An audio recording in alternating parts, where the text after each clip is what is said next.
is one of the most important questions of our lives. And when do people ask us that?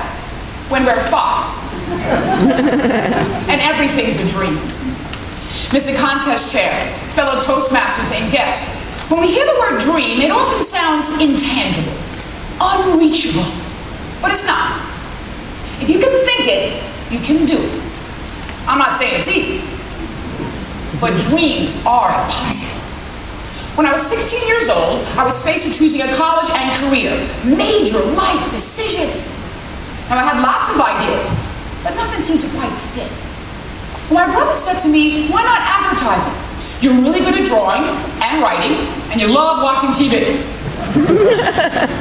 Now, I'm from New York, so I pictured myself working in Manhattan and creating billboards and magazine ads. I said, that sounds cool. I did a little research and thought, that's it. I'll grow up to be an art director. And then I'll get married to George Clooney. A girl can't dream, right? And then I'll get my master's degree and I'll become a teacher. And I did dream about Hollywood, so someday I wanted to be on stage. I went from having no clue to see my whole future flash in front of my eyes. It looked great. I filled out my college application and I went to bed, all excited. Next day my parents said, we're moving to Florida. 1,400 miles south of New York. I was living the Brooklyn Bridge away from my dreams. I was crushed. Next month I was in a whole new state. But I didn't want to give up. I figured I'd give it 2 years. Save some money, start college. Well, exactly 2 years later, I had 36 credits in one hand, $2,000 in the other. I packed a bag and I headed to New York. Fast forward 20 years, look back. I don't have a billboard in Times Square. I'm not married, haven't even met George Clooney. I don't have my master's degree and I'm not a famous actress. But I did grow up to be an art director. 5 years ago, I developed my own curriculum that I teach. And as far as being on stage,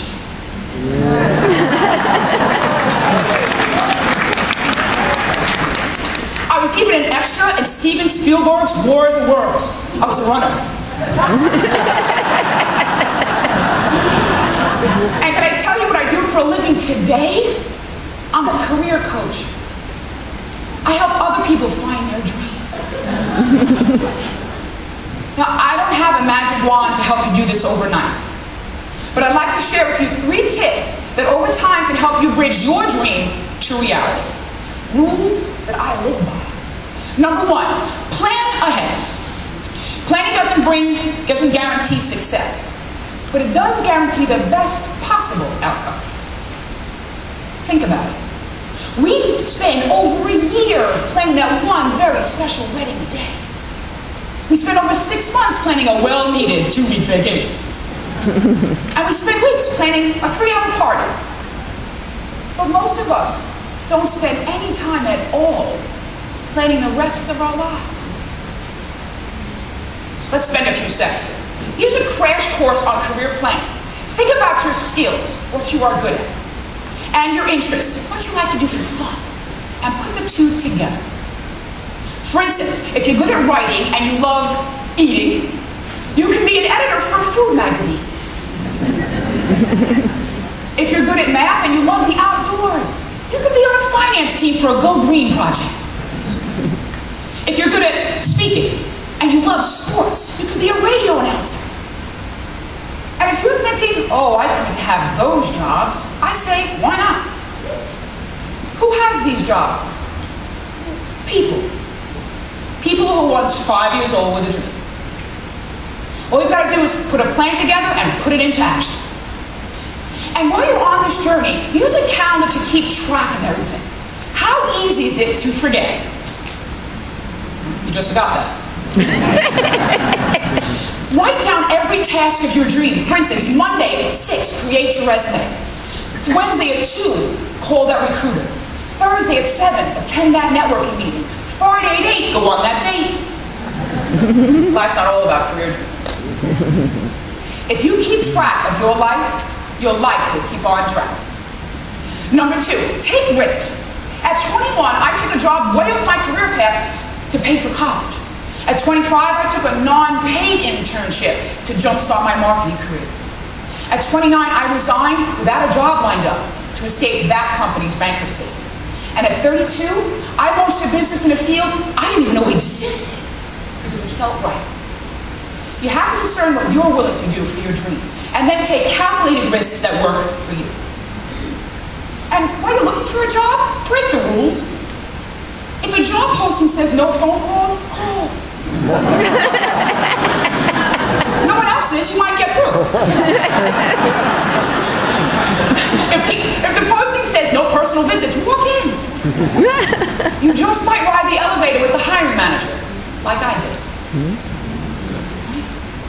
Waiting is a risk you cannot afford to take.